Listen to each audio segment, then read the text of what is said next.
चलता चले वह आदमी, बढ़ता चले वह आदमी, संग्राम पथ पर सूल से लड़ता चले वह आदमी।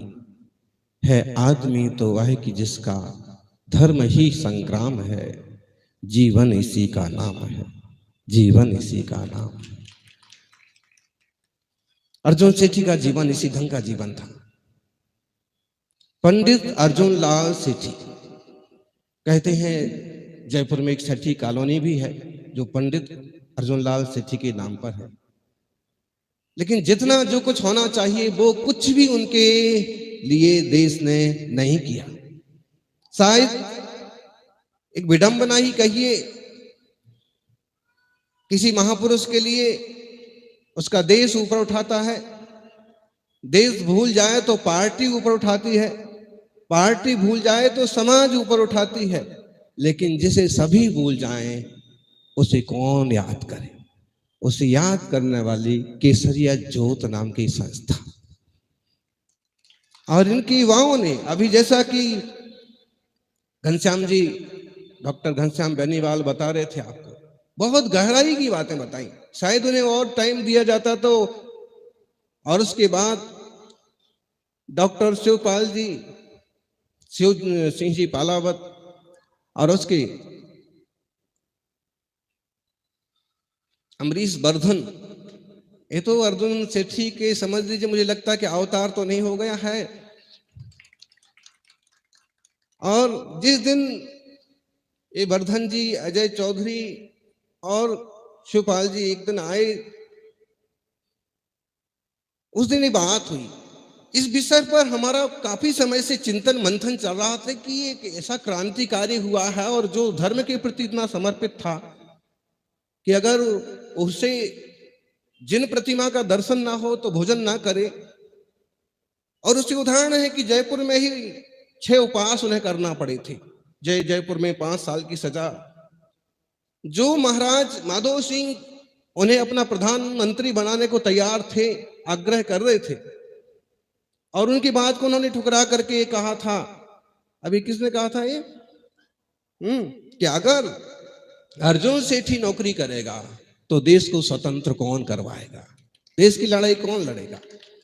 उस समय एकदम जैन समाज में कहिए, जयपुर में जैसे पहले ग्रेजुएट थे, इतने बड़ी पढ़ाई वाले के लिए। और उनके पिताजी चौमू रियासत में कामदार के पद पर थे। तो शुरू में पिताजी के हिसाब से उन्हें कामदार का पद तो 1.5 साल देखा, लेकिन उसमें भी ये हुआ कि जब अंग्रेज एजीजी का मतलब पता नहीं क्या होता है, लेकिन कोई बड़ा ऑफिसर होता होगा, तो वो चौमू गए तो वहां के जो सामंत थे उन्होंने समझा भी दिया। अर्जुन सेठी ने व्यवस्थाएं भी पूरी की, लेकिन उस एजीजी ने एक खराब शब्द बोल दिया, रस्टिक, मतलब गंवार, राष्ट्रिक जो भी है, अंग्रेजी के शब्द ऐसे ही है। तो वो गंवार शब्द उनको बहुत चुभ गया और उन्होंने वहां से नौकरी छोड़ दी। जयपुर दरबार ने उन्हें प्रधानमंत्री पद की नौकरी देना चाहिए। गरीबी तो उनने जैसे अपने हाथ से बुलाई थी कि चाहे सूखी रोटी खा के रह जाऊंगा, लेकिन देश को स्वतंत्र करा करके ही मानूंगा। प्रधानमंत्री बन के ऐश करते, आराम करते, कौन सी तकलीफ थी उस समय उनको। लेकिन नहीं, आम स्वार्थी लोगों की तरह उन्होंने नहीं सोचा। सम्राट को भी वो जवाब दिया, राजा माधो सिंह को भी वो जवाब दिया कि माधो सिंह जी चूंकि सज्जन थे, लेकिन शायद वो भी थोड़े से चिढ़ गए होंगे कि आज का छोकरा ऐसी बड़ी बातें करता है, मुझे भी अंग्रेज की बात मानना पड़ रही है। उसके बाद 5 साल उन्होंने ही उनको सजा दी। क्यों? जो अभी बताया, ऊपर से लेटर आया कि इस छोकरे को अगर बाहर रखा गया तो सारी सत्ताएं खत्म हो जाएंगी, देश स्वतंत्र हो जाएगा। 20 साल की उम्र में केवल ग्रेजुएट हो गए। 22वें साल में उनको प्रधानमंत्री राजस्थान जयपुर सरकार का बनाने की आग्रह हुआ। 24वें साल में 26वें साल में उन्होंने 24वें साल में उन्होंने स्कूल में पढ़ाना चालू किया। 26वें साल में अपना इस इंदौर के स्कूल में 24वें साल में सर सेठ हुकुमचंद के भाई थे कल्याण मल कसलीवाल, उनके नाम से एक स्कूल था वहां, उसमें उन्होंने पढ़ाना चालू किया। तो 1 साल में उनको समझ में आया कि ऐसे काम नहीं चलने वाला। 26वें साल में उन्होंने खुद जैन विद्यालय खोला जयपुर में, वर्धमान जैन विद्यालय, और उनका लक्ष्य था स्कूल में विद्यार्थियों को पढ़ाना। प्रसिद्ध यही था कि यहाँ धर्म की शिक्षा मिलेगी, बच्चे पढ़ेंगे, लेकिन उनका मूल लक्ष्य था क्रांतिकारी बनाना, देश को स्वतंत्र कराना। कितना जबरदस्त उनकी सोच होगी, कितना जबरदस्त एजेंडा होगा। अर्जुन लाल सेठी पंडित इसलिए कहलाते क्योंकि वो पंडित थे। उस जमाने में जैनों की जितनी बड़ी सभाएं होती थी, बिना उनके वक्तव्य के, बिना उनके प्रवचन के खत्म नहीं होती थी। और पंडित ऐसे बन गए कि जब वहां लखनऊ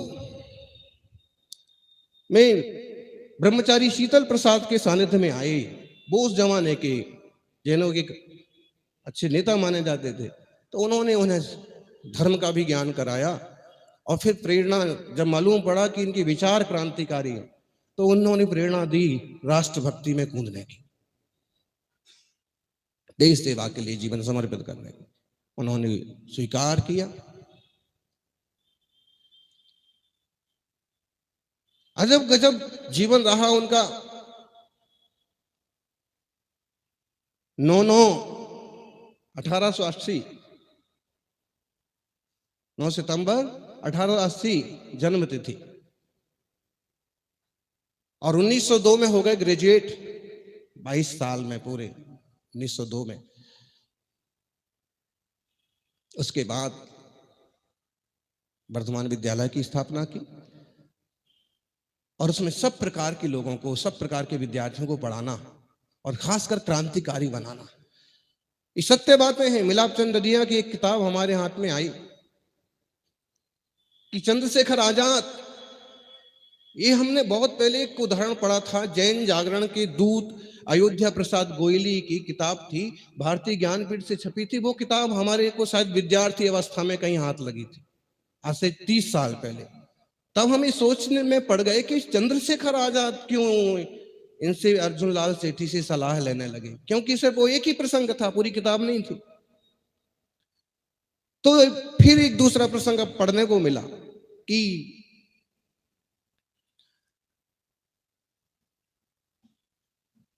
जब उनसे जयपुर में अयोध्या प्रसाद गोयली का मिलना हुआ,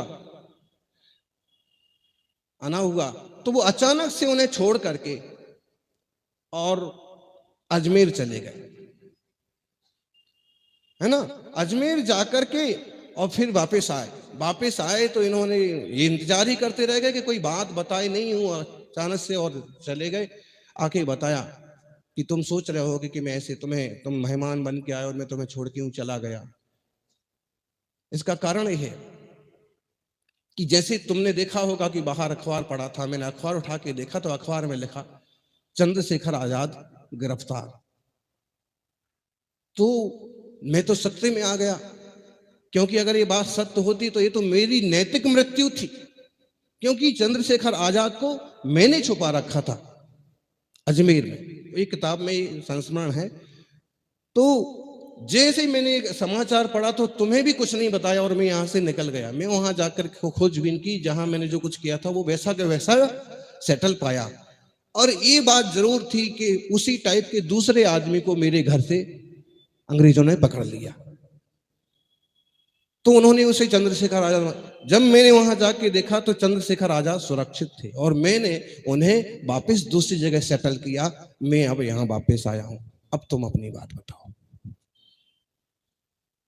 कितना गजब का आदमी रहा होगा। भगत सिंह उनके यहां बम बनाने की कला सिखाते थे जयपुर में। इसका नाम लिखा जगह का यहां पर।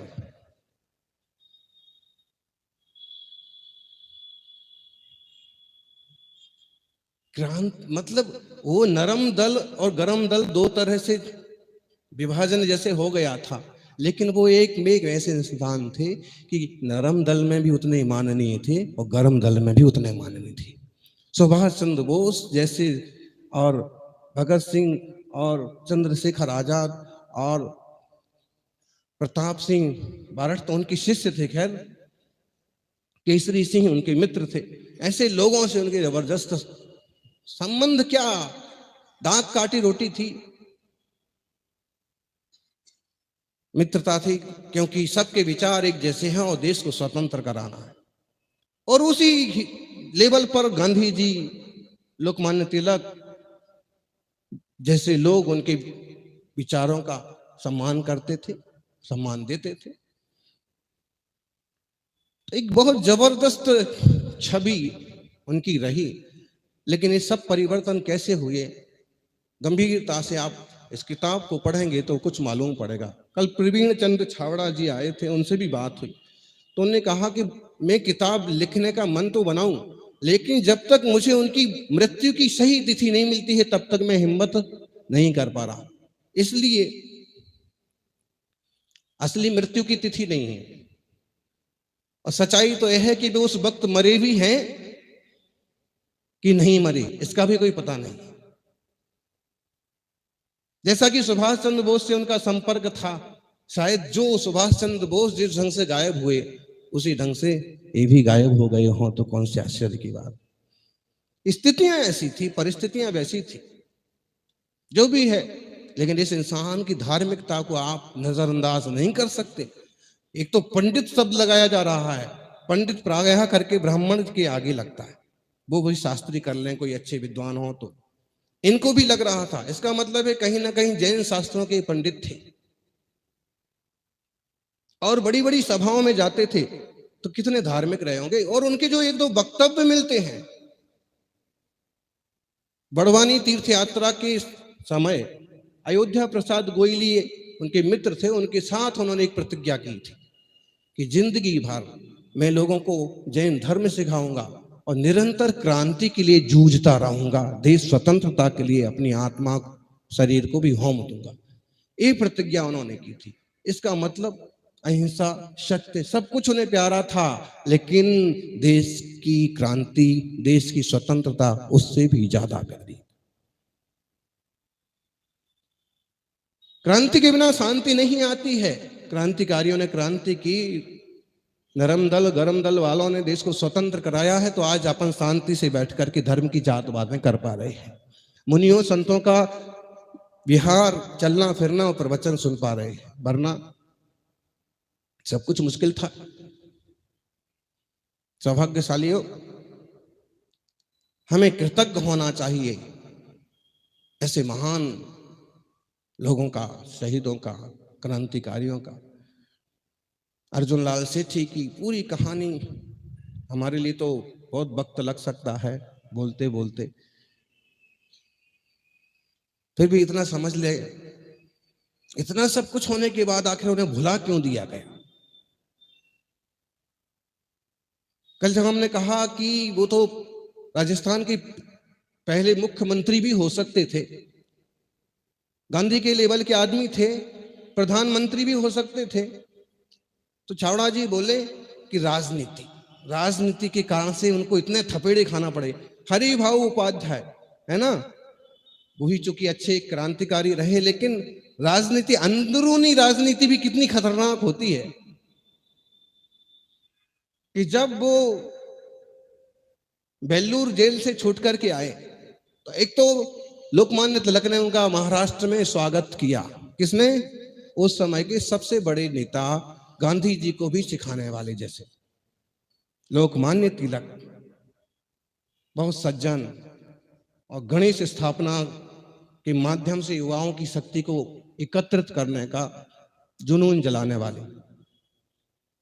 उन्होंने उनका स्वागत किया और साथ में कहा कि आपके चरण रज से हमारी महाराष्ट्र की धरती पवित्र हुई, हम कृतकृत हैं। बताइए कितना बड़ा इंसान और क्रांतिकारी रहा होगा।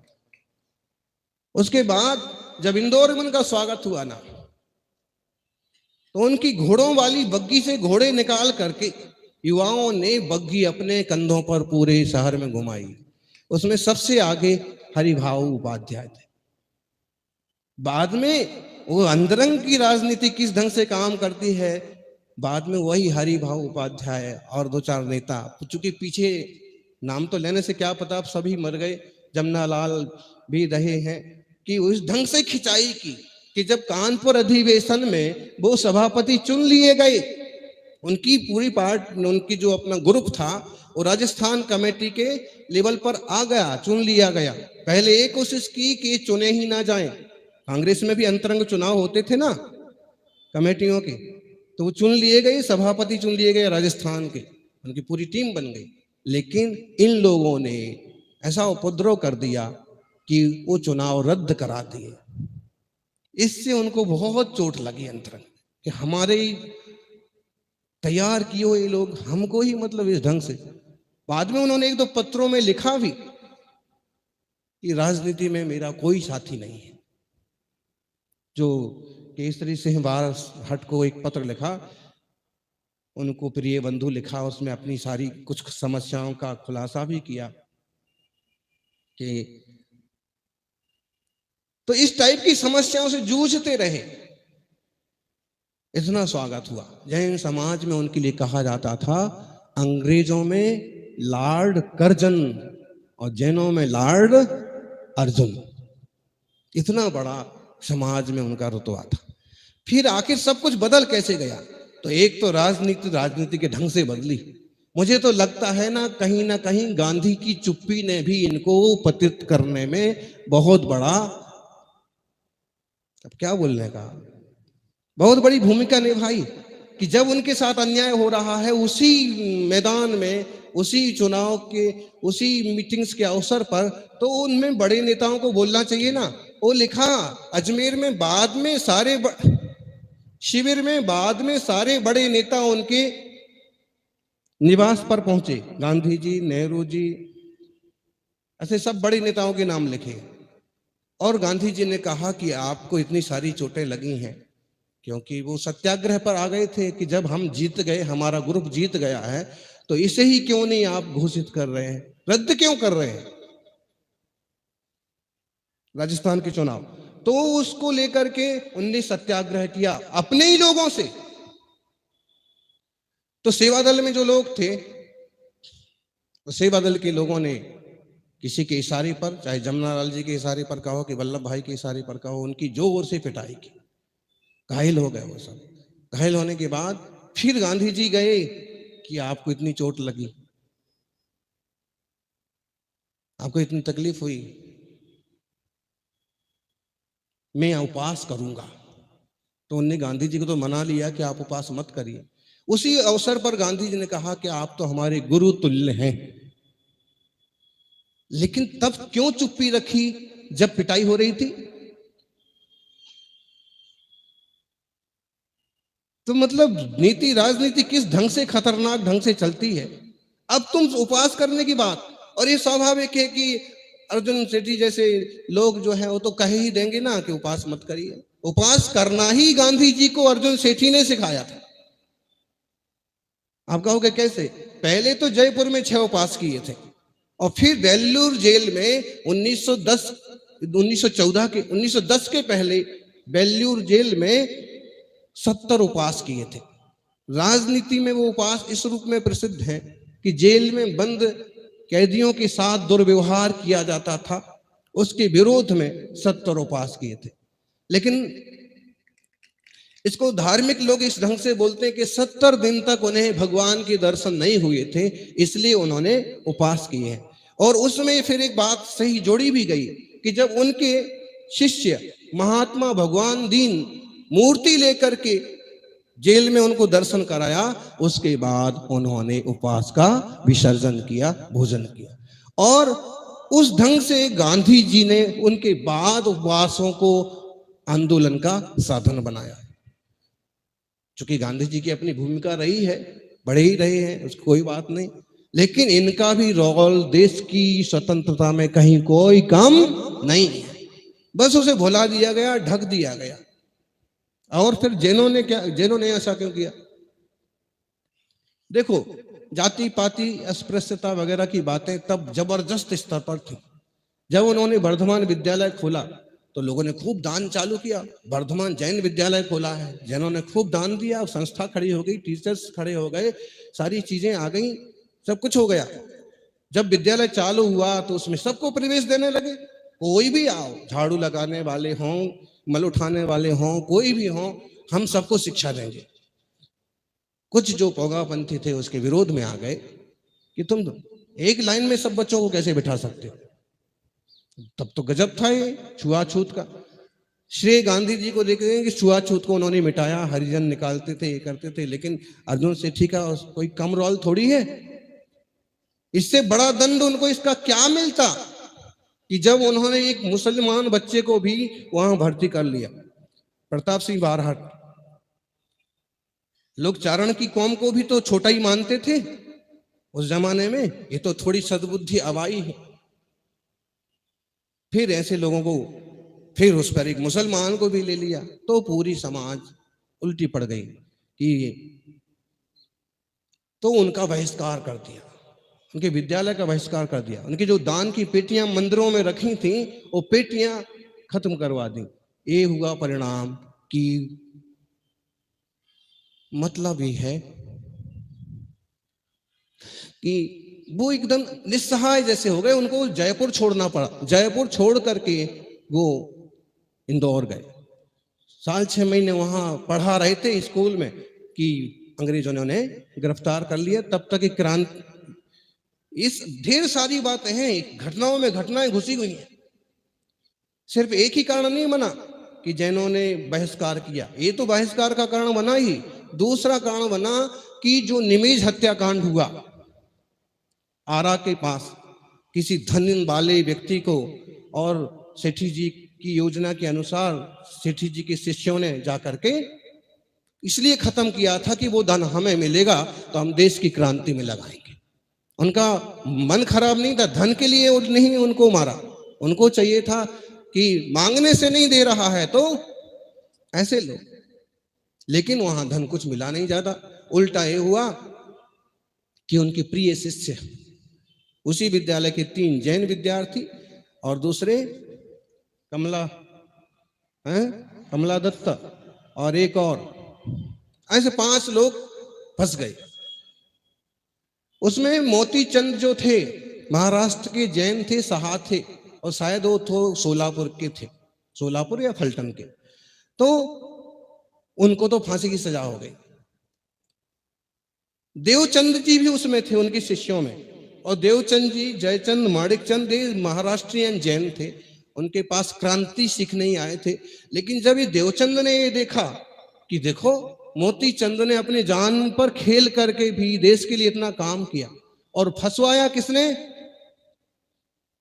वो नहीं फंसते, उन्हें फांसी नहीं होती और ना वो दूसरे को आजीवन कारावास होती। फंस ऐसे गए कि कोई शिव नारायण नाम के व्यक्ति थे जो विश्वासु थे, सेठी जी उनको भी साथ में लेके आए और उन पर दबाव अंग्रेजों का बना, तो उनके मुंह से पूरी घटना निकल गई। तो मोती चंद को फांसी हुई। ये तो किसी को पता नहीं। देश के लिए उन्होंने काकोरी हत्याकांड जैसा एक, समझ लीजिए, जो कि हत्या करना कोई अच्छी बात नहीं है, लेकिन उस काल के हिसाब से वो कितना जरूरी काम देश के लिए किया था। मोती चंद साहा और देवचंद साहा, जब उनके मित्र ने ये देखा कि ओहो हमारे ही लोग अपनी चमड़ी बचाने के लिए अपनी रंजिश बस फांसी पर चढ़वा दिया, तो वो क्रांति से भी विरक्त हो गए।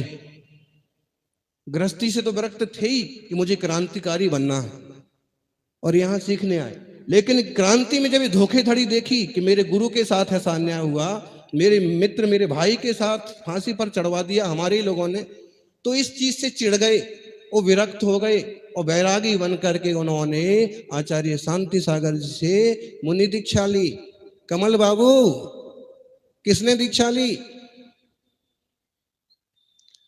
देवचंद साहा आचार्य शांति सागर जी से दीक्षा ली और वो बने मुनि समंत्र भद्र। आज उनके नाम से बहुत बड़ा स्कूल कॉलेज है कुंभोज बाहुबली में, आचार्य समंत्र भद्र, क्योंकि उनने बाद में भी देश और समाज सेवाई का काम किया, लेकिन क्रांति उन्होंने छोड़ दी। ये सब गद्दारी, अपने लोगों की गद्दारी के कारण से। तो इसका एक कारण बना कि जब बहिष्कृत हो गए तो यहां से चले गए। धीरे धीरे परिस्थितियां गिरती गई, क्रांति करते रहे, तरह तरह की योजना बनती गई। जब समाज से दूर हो गए, समाज ने दूर कर दिया, तो तब की दूरी आज तक चली आ रही। जैसे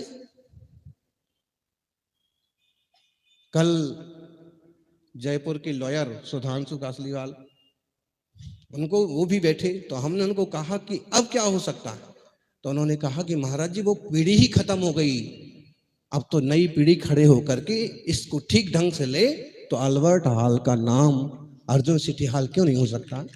सबके लिए हो रहा है, और जिसमें ये तो बहुत स्तर के नेता थे। अभी कह रहे थे कि सरकारी जो गवर्नमेंट कॉलेज है उसका नाम पंडित अर्जुन लाल सेठी कॉलेज होना चाहिए। बिल्कुल होना चाहिए। अल्बर्ट की अब क्या जरूरत है? अरे उनसे ही तो पंगा लिया था इन लोगों ने। उन्हीं को हटाने के लिए तो अल्बर्ट अब हाल के पास का अपना पुश्तैनी घर भी छोड़ करके वो यहां से अजमेर बस गए थे। तो अल्बर्ट पास के ही उनका घर है, और उसी का नाम, अगर अल्बर्ट हॉल का नाम पंडित अर्जुन सिटी हॉल रख दिया जाए, तो सरकार की, देश की, समाज की इससे बड़ी कोई दूसरी श्रद्धांजलि नहीं होना चाहिए। फिर वो आगे की कथा तो बहुत खतरनाक है कि कैसे वो दरगाह पहुंचे, क्योंकि उनको सब धर्मों का ज्ञान था और सारे धर्मों के लोग उनका सम्मान करते थे, उन्हें बुलाते थे। वो जैसे हिंदी बोलते थे वैसे ही गुजराती बोलते थे, वैसे ही उर्दू बोलते थे, वैसे ही मराठी बोलते थे, अनेक भाषाओं का ज्ञान था। और उनको क्रांतिकारी लोग भी इसलिए पसंद करते थे कि वो जहां जाते थे 15 दिन में वहां का सब माहौल, भाषा सीख करके उसी में ढल करके देश के लिए काम करते थे। महाराष्ट्र गए तो उन्हें कोई पहचान नहीं सकता कि ये राजस्थान का आदमी है। वो महाराष्ट्री टोन में काम करेंगे, पकड़े नहीं जाएंगे और क्रांतिकारियों का काम चलता रहे। और शायद वो विदेशों में भी जाना चाहते थे, इसलिए उर्दू माहौल में रहे, अरबी माहौल में रहे। उनने अंग्रेजी सरकार से बचने के लिए अपना रूप भी बदल लिया, अपना नाम भी बदल लिया देश के लिए। इतना पक्का जैन धर्म को गहराई से जानने वाला व्यक्ति ऐसे बातों बातों में बन जाएगा क्या? धर्म छोड़ देगा? उसके पीछे कारण रहे। एक तो अंग्रेजों की गिद्ध दृष्टि कि अगर ऐसे लोग जिंदा रहेंगे तो हमें भारत छोड़ के जाना पड़ेगा, तो उससे बचने के लिए। दूसरा, समाज ने बहिष्कार कर ही दिया तो समाज में भी छुपने की जगह नहीं है, सिर छुपाने की जगह नहीं है। और तीसरी बात, वहां के विद्यार्थियों को पढ़ाएंगे, वहां के कुछ संस्कार हासिल करेंगे और उसके बेस पर हम अपनी बातें आगे बढ़ा पाएंगे। खुद को वो नहीं बन जाना है, और वो वहां पर रहते रहते मरे भी, इसका कोई प्रूफ नहीं है। एक दिन बात हुई तो ये वर्धन बोले कि महाराज जी अगर वहां कब्र है तो कब्र खुदवाई जाए और डीएनए टेस्ट कराया जाए कि किसकी कब्र है। आजकल तो सब कुछ, सुभाष चंद्र बोस के लिए तो कुछ लोग लड़ ही रहे ना, आज भी लड़ रहे कि खोज करिए, तो अर्जुन सिटी के लिए क्यों नहीं हो सकता है? निश्चित हो जाएगा कि वो यहां, और फिर तारीखें भी निश्चित की जा सकती हैं। क्योंकि अब वो इस दुनिया में नहीं है, तो इसको कोई लोग ऐसे ही बोल देते हैं कि अब इस बात की कोई जरूरत नहीं है। भाई जरूरत नहीं है, लेकिन पुरखों की संस्कृति को, पुरखों के संस्कारों को जान करके आगे की पीढ़ी को प्रेरणा मिलती है कि सच्चा क्षत्रिय कौन होता है, सच्चा राजपूत। ये तो जैन भी कहते हैं कि तीर्थंकर सारे राजपूत थे। जैन धर्म को मानने वाले ढेरों लोगों की जो जातियां हैं वो राजपूत ही हैं। लेकिन जैसे अर्जुन सेठी अभी खंडेलवाल जाति के हैं, खंडेला के राजपूत जिनने जिनसेन आचार्य के सानिध्य में 900 साल पहले जैन धर्म स्वीकार कर लिया, वो खंडेलवाल कहलाने लगे। और खंडेलवाल में सेठी, छावड़ा, बड़जात्या, ये सब अपने गोत्र बन गए उनके। तो वास्तव में वो क्षत्रिय ही थे, लेकिन सच में उन्होंने अपने जीवन में क्षत्रिय जैसा काम करके भी दिखाया। और वो क्रांतिकारी नहीं थे। क्या वो क्रांतिकारी नहीं थे? क्रांतिकारियों के भी गुरु थे। गुरु थे, सिखाना थे कैसे क्रांति करना, आपको कैसे आगे बढ़ना। ऐसा नहीं हो कि तुम इतना सा काम किए और उसके पहले ही पकड़े गए, फंस गए। तो क्रांति भी कैसे करना, देश की सेवा कैसे करना, रक्षा कैसे करना, ऐसे अद्भुत प्रज्ञा शक्ति के धनी अर्जुन लाल सेठी के बारे में कैसा जबरदस्त हृदय, मतलब आपका रो पड़े कि वे जोधपुर जा रहे हैं, उनका बेटा अस्वस्थ है, 20 साल का युवा पहला पुत्र अस्वस्थ है और जोधपुर जा रहे हैं। इसी बीच मुंबई से सुंदरलाल बहुगुणा का तार आया, मैसेज आया, संदेश आया। सुंदरलाल बहुगुणा भी एक प्रसिद्ध गांधीवादी हुए, पर्यावरणविद हुए। तो सुंदरलाल बहुगुणा का उनके पास संदेश आया कि तुम्हें मुंबई में संबोधन करने को जाना है। अपने मरते हुए बेटे को छोड़, माने उस तरफ जाने की बजाय उनने तुरंत दिशा बदली और मुंबई में जो बड़ी सभाएं थी उसमें वहां जाकर के उन्होंने संबोधन किया। उसी संबोधन के बीच उन्हें अपने बेटे की मृत्यु का समाचार का तार मिला। देशभक्ति का जुनून बोलो, क्या बोलोगे इसको। वो तार उन्होंने देख लिया, पढ़ लिया, जेब में रख लिया और वैसे ही लगातार बोलते गए। तार लाने वाले ने ये बात आजू बाजू के लोगों को बताई कि ये तार में ऐसा तार आया है, तो लोग सभा में आंसू बहाने लगे। बून की आंख से आंसू नहीं निकले, बात पूरी हो गई, लोग उनको सांत्वना देने आए। और ऐसा नहीं, अपना बच्चा किसको प्यारा नहीं होता है, और जवान हो और युवा हो। बाद में एक पत्र में उन्होंने लिखा कि मैं तो क्रांतिकारी तैयार करना चाह रहा था, लेकिन उसके पहले दिया बुझ गया। तो कितनी बड़ी सोच। फिर ऐसा कोई कर सकता है, इतना कोई धैर्यवान साहसवान देश के लिए है? वो सभा बीच में भी छोड़ी जा सकती है, वहीं रोने लग सकते हैं, संवेदनाएं बटोर सकते हैं लोगों की। कुछ नहीं, पहले देश, फिर धर्म समाज और बाद में खुद। ऐसा नहीं कि एकदम विद्वान थे, पंडित थे और उनका आत्मा का, अध्यात्म का भी एक दृष्टिकोण झलकता है। उनके जो कुछ पत्र मिले हैं उनमें उनका आध्यात्मिक दृष्टिकोण भी झलकता है। और एक पत्र में तो यहां तक कहते हैं कि मैं मर के फिर से भी स्वर्ग जाकर के भी अपने देश की सेवा करना चाहूंगा।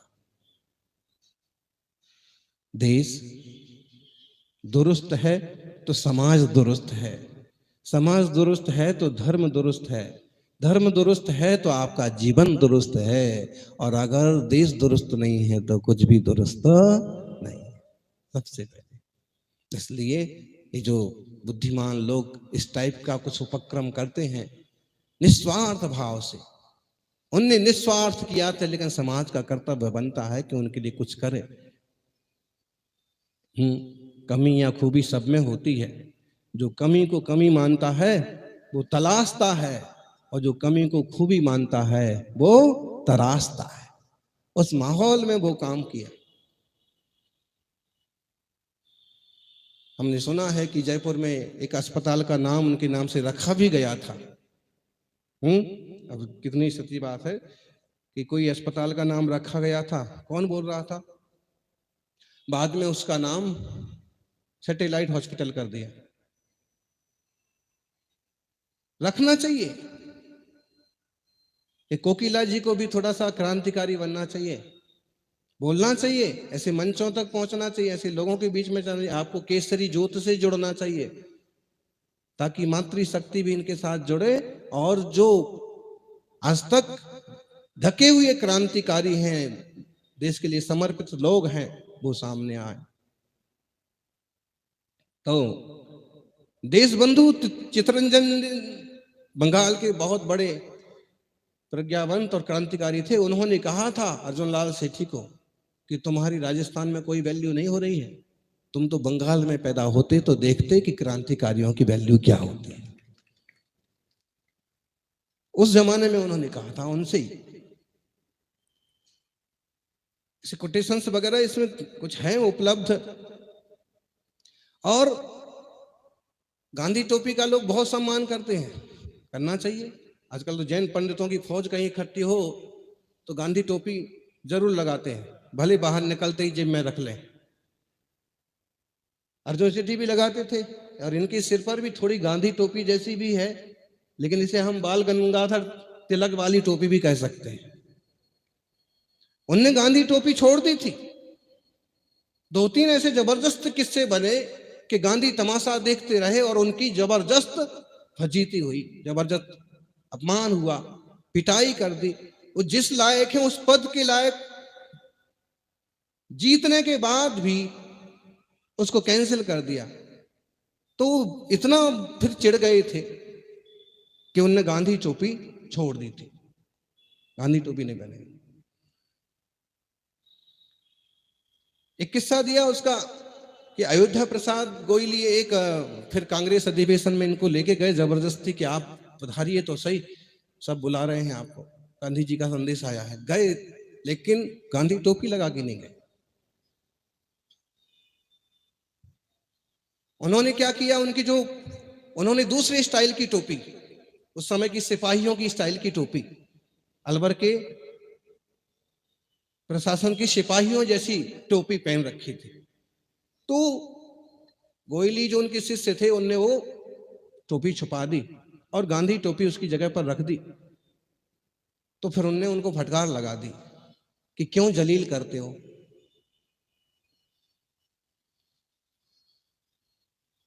इसके लिए मैंने इतना कुछ किया, लेकिन इस टोपी वालों ने मुझे कितना दिया, देखते ही देश ने इतना तिरस्कार किया। तो कम से कम अब इस जमाने में तो ऐसा तिरस्कार नहीं होना चाहिए। समाज, सरकार उनके लिए पुरस्कृत करे, और पुरस्कृत तो क्या करेंगे, किसी अच्छे इमारत का हाल का नाम रख दिया जाए, पंडित अर्जुनलाल सेठी, एक याद बनी रहेगी, वही सम्मान हो जाता। गांधी जी के नाम बहुत जगह लगे हैं, सड़कों के नाम भी बहुत है। जयपुर की बात करें तो पहला नंबर सेठी जी का आता है।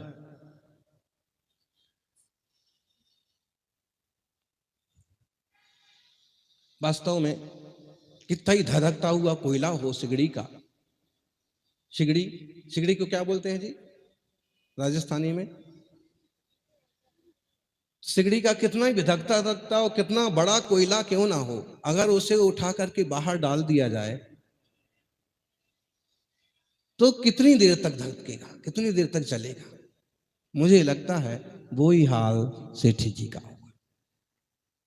राजनीतिज्ञों ने उनको राजनीति में से टांग खींच करके अलग कर दिया, और समाज जनों ने अपने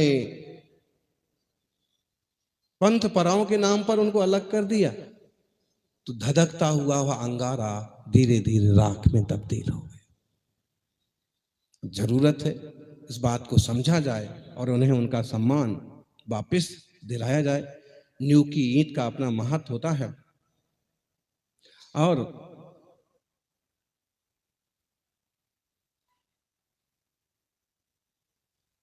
बिना नींव के कोई इमारत बरसों तक नहीं टिकी रहती है। नींव का भी ख्याल और सम्मान जरूरी है। आज 22 दिसंबर अर्जुनलाल सेठी की हमने इसको मृत्यु तिथि तो नहीं बोला है और ना बोलेंगे। हमने यही कहा था इन कार्यकर्ताओं को, इसे हम प्रतीक्षा दिवस के रूप में मनाएंगे।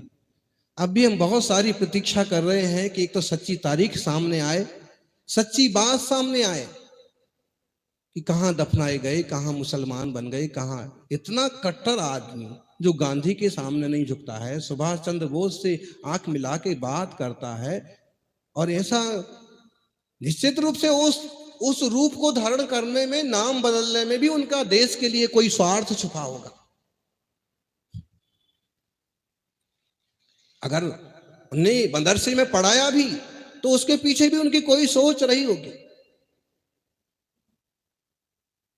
और इस बात के वो पक्षधर थे, हिंदू मुस्लिम एकता हो, पूरे देश में एकता का माहौल हो, सब लोग मिलजुल करके आगे बढ़े, अपना उत्थान करें। इस बात के पक्षधर थे, इसका उन्हें कोई वो नहीं था। लेकिन इसका ये मतलब नहीं है कि आप उन्हें किसी भी रूप में ढाल दें। इसलिए प्रतीक्षा है कि सरकार उनके लिए क्या करती है। मरने के बाद भी भारत रत्न दिए गए हैं, दो मत दो, लेकिन कम से कम जिस शहर में वो पैदा हुए, जहां उनका घर था, वहीं कुछ ऐसा कर दो कि एक स्मृति बने, लोग प्रेरणा लें और देश के लिए, समाज के लिए एक कदम उठाते वक्त उन्हें एक जुनून और जोश रहे कि उनने किया था तो उन्हें ये मान मिला, हम करेंगे तो हमें भी। समाज कम से कम भुलाएगा तो नहीं। तुम कुछ दो मत दो, भूलो तो मत। हम आप सब युवाओं को केसरिया जोत और बदलो बड़े राजस्थान, बिल्कुल बदलेगा। आप लोग डटे रहेंगे तो सच्चाइयां उजागर होंगी और इस राजस्थान का मान सम्मान बढ़ेगा। यहाँ प्रताप, महाराणा प्रताप जैसे, भामा शाह जैसे और एक से बढ़ के एक दिग्गज हुए हैं। हमारी संस्कृति, हमारी रीति नीति सुरक्षित रहे और सभी एक दूसरे का सम्मान करते हुए प्रेम से आगे बढ़ें। किसी के बैर विरोध की कभी हमें कोई पैरवी नहीं करना है। बस प्यार कैसे बढ़े और सच्चाइयां कैसे उजागर हों, इस पर काम करते रहिएगा। समीर शिखर जी के बारे में कह रहे थे तो कल समाचार मिला कि सरकार ने अधिसूचना जारी की थी, वापस ले ली क्या? सिर्फ बोला है। हेमंत सोरेन जो वहां के झारखंड के मुख्यमंत्री हैं, उन्होंने सिर्फ बोला है कि उस चीज को हम कैंसिल कर देंगे और उसे पर्यटन स्थल घोषित नहीं किया जाएगा। देखो जी, आप शिखर जी के सभी मुख्य कार्यकर्ता भी उपस्थित हैं। हम ये कह रहे हैं कि एक बार और उसका सीट का अच्छे से अध्ययन किया जाए, भारत के राजपत्र का गहराई से अध्ययन किया जाए और उस चीज का विरोध तो हो पर्यटन स्थल, लेकिन पर्यटन स्थल में हमें सिर्फ इस चीज का विरोध करना है कि वहां पर मांस मच्छी ना हो, अनैतिक कार्य ना हो, मनमानिया ना हो और उस तीर्थ को जैन तीर्थ क्षेत्र घोषित कर दिया जाए। दूसरी बात, अगर उस परिपत्र में कई अच्छाइयां भी हैं, जैसे कि समीर शिखर के उस पहाड़ पर कोई अपना स्वामित्व तो नहीं दिखा सकता, तो आप देखिए कुछ लोग दिखा ही रहे हैं अपना अपना स्वामित्व कि इतनी जगह मेरी है, शिखर जी की इतनी एकड़ जमीन मेरी है। दूसरी बात यह भी है कि उसके 1 किलोमीटर दूर तक कहीं कुछ भी बिना सरकार की अनुमति के नहीं किया जा सकता, जितने में शिखर जी है। तो इससे देखा जाए तो एक सुरक्षा ये भी मिलती है कि आपके बिना पूछे, सरकार के बिना पूछे वहां कोई नया मंदिर, दूसरे लोगों का मंदिर या जो नक्सलवादियों की गतिविधियां होती हैं, शायद उस पर भी विराम लग सकता है। तो इस पर एक बार अच्छे से आप लोगों, वकीलों की, एडवोकेट्स की मीटिंग लेकर के इस पर ठीक से चिंतन करें, निर्धारण करें और हम मांग को रॉन्ग ढंग से पेश, जैसे अभी अपन सिर्फ उसको एक आंदोलन का रूप देने के, विरोध का रूप देने के उसमें ही हैं, दे ही रहे हैं, लेकिन उससे कुछ ऐसा भी रूप दिया जाए कि हम ये चाहते हैं सरकार से, आप पर्यटन स्थल घोषित कर रहे हैं तो हम ये चाहते हैं और हम ये नहीं चाहते हैं। जैसे वो 25 किलोमीटर के दायरे में सरकार की बिना अनुमति के बड़ी होटल्स या वो 1 किलोमीटर के दायरे में बड़े होटल्स, रिसोर्ट नहीं खुल सकते। 25 किलोमीटर के दायरे में अमुक चीजें नहीं हो सकती हैं। उनके जंगल बिना सरकार की अनुमति के नहीं काटे जा सकते हैं। उसमें कई सारी बातें ऐसी हैं कि जो फायदेमंद हो सकती हैं। उस पर बैठ करके एक बार अच्छे से चिंतन हो तो बाकायदा हमारी क्या सोच है और हम क्या चाहते हैं, तीर्थ के लिए क्या उपयुक्त है, वो हम लिखें कि हम ये चाहते हैं। और आपके पर्यटन की जो राजपत्र में जो लिखा है कि उनके हिसाब से वहाँ के जो मतलब क्या बोलेंगे कि अपन इसको सीधे शब्द में बोलें कि वहाँ कोई मच्छी, अंडे, मांस, शराब जैसे दुकानें वगैरह नहीं हो। हम और मतलब जो हमारी संस्कृति के प्रतिकूल चीजें हैं वो वहां पर ना हो। और फिर उतने हिस्से को आप हटा लीजिए अपनी अधिसूचना में से और आप चाहें तो इसको घोषित कर सकते हैं।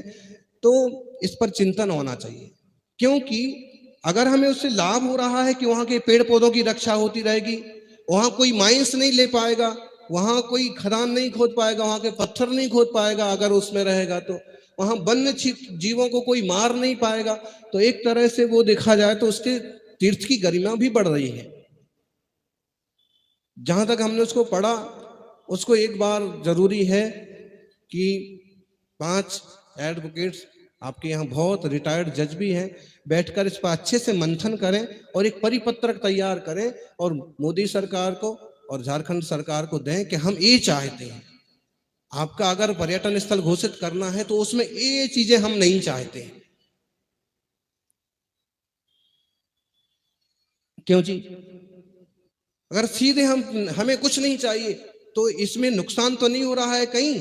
सरकार अगर ये सुरक्षित सरकार पर्यटन क्षेत्र घोषित कर दे तो उसमें शायद ये सुरक्षा हो रही है कि कोई खदान नहीं खोद सकता है, शिकार नहीं कर सकता है, पेड़ नहीं काट सकता है, तो टोटल विरोध करने से कहीं नुकसान तो नहीं हो रहा है। जरूर आप लोग इस पर मंथन करेंगे, यही हमारी भावना है। इस पर और चर्चा करना चाहेंगे तो हम इस पर और भी चर्चा कर लेंगे आज। और किसी का कोई जिज्ञासा, कोई प्रश्न उत्तर? जी,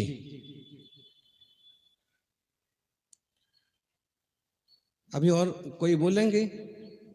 हाँ, तो आज की अपन बात यहाँ पूरी करेंगे, लेकिन इस विषय पर काम होना चाहिए। और जैसे कि अभी हमको मालूम पड़ा कि इस पर एक बड़ा कार्यक्रम भी होना है 26 जनवरी के आसपास, तो वो भी करिए।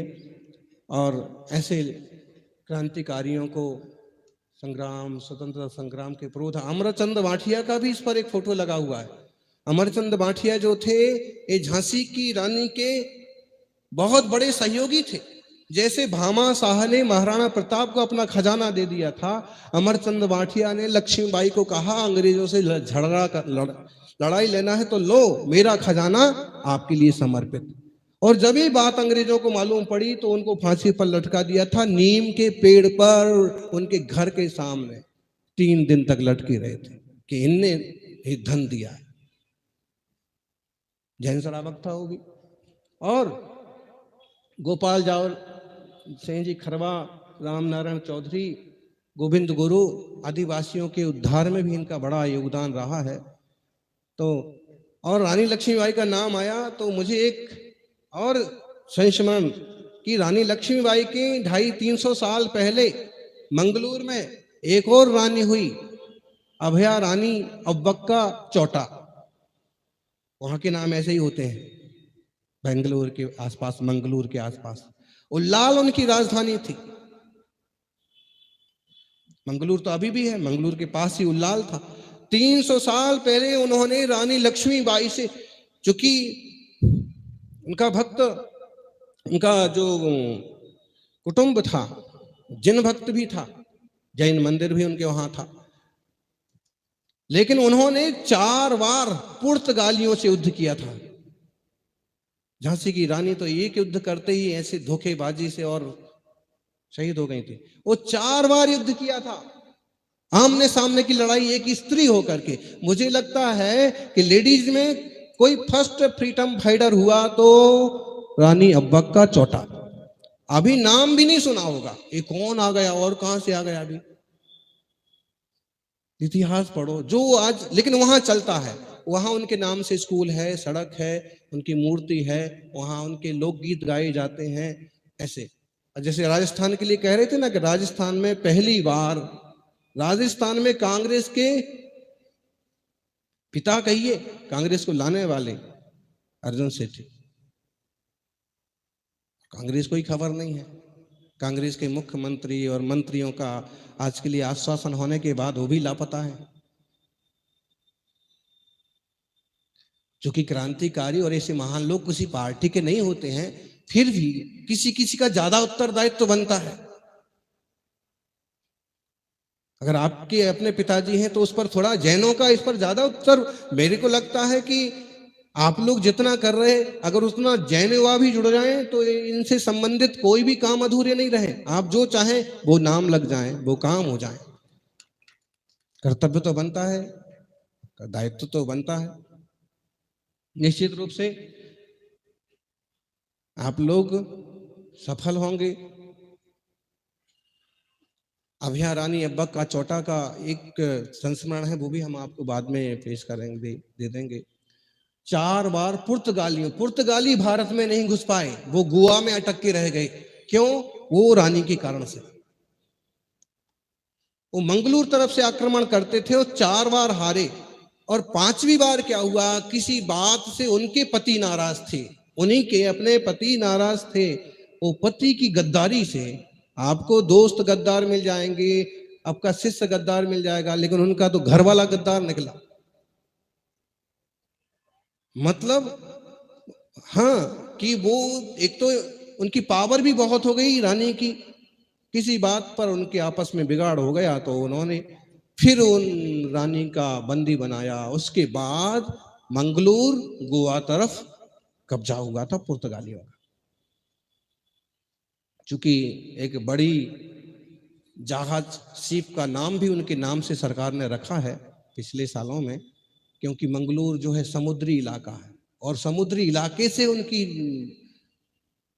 उस जमाने में वो तोप चलाती थी रानी। जनता की सेवा के लिए, देश की सेवा के लिए, जिसलिए जो ऐसे समझते ना कि जैनी है तो इसको कुछ भी बोलो, लेकिन जैनी को भी समझना चाहिए कि अहिंसा अच्छी चीज है, कायरता अच्छी चीज नहीं है। वो लेडीज है, जैन धर्म को पालती है, लेकिन जब जनता की और राष्ट्र की बात आती है तो तोप भी चलाती है। 4 बार पुर्तगालियों को देश में नहीं घुसने दी। भामाशाह की मंत्री कहिए, उपसेनापति कहिए, भामाशाह खुद महाराणा प्रताप के तलवार चलाते। तो क्षत्रिय हैं, शूरवीरता है, धर्म के वहां पर प्रतापगढ़ में महाराणा प्रताप की बड़ी सारी मूर्ति का विमोचन, क्या बोलते हैं उसको अपन, अनावरण। तो ये राज्यपाल आए थे हरियाणा के, पंजाब के राज्यपाल केपी सिंह राणा, वो वहां के विधानसभा अध्यक्ष थे, और बीपी सिंह बदनौर राज्यपाल, ये भी आए थे और हमको बुलाया था। हमारे लिए तो उस सभा में हमने ये कहा कि राणा महावीर भी क्षत्रिय हैं, महाराणा भी क्षत्रिय हैं। महावीर सिखाते हैं कि अगर तुम्हें अपने से लड़ना है तो कैसी क्षत्रियता होनी चाहिए, और महाराणा सिखाते हैं कि तुम्हें देश की रक्षा करना है तो कैसी क्षत्रियता होना चाहिए। अन्याय और अनीति को प्रश्रय मत दीजिए। तो ऐसे महान देश के अपन सब महान वारिस हैं, अपनी जिम्मेदारियां हैं। अगर वो साधु भी बने हैं तो साधु भी इस ढंग से आत्म कल्याण करते हुए भी जन समाज का हित किस में है, उस तरह के मार्गदर्शन करेंगे। और आप गृहस्थी में भी हैं तो अपनी गृहस्थी चलाते हुए भी उस ढंग से काम करेंगे कि जिससे समाज का, देश का उत्थान हो, नाम ऊंचा हो। निश्चित रूप से इस तरह से अपन देश की विकास में, समाज के विकास में कुछ न कुछ योगदान जरूर देंगे। अपना काम तो अपन करें कि हम तो, जो वो है ना वो गीत, कि हमें जो कुछ देश की सेवा में करना था सो कर दिया, अब तुम्हारे हवाले वतन साथी। तो यही तो इनकी भावनाएं तो ऐसे ही रही कि हमें जो करना, जो जमा, जो जितना बना हिम्मत से खूब किया, अब तुम क्या कर सकते हो सो तुम करना, लेकिन ये तो उम्मीद नहीं की होगी कि नाम भी भूल जाना।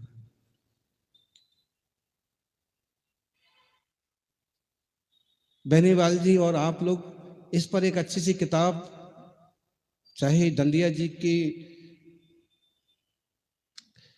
जैसी या इससे और स्पेशल पुस्तक तैयार हो जाए तो जल्दी से तैयार करवाएं, ताकि कम से कम तुम कुछ बनाओ, कुछ नाम रखो ना रखो, ये तो पढ़ लो कि कोई ऐसा इंसान भी हुआ है कि धर्म के साथ साथ राष्ट्र को सबसे ऊपर रखा।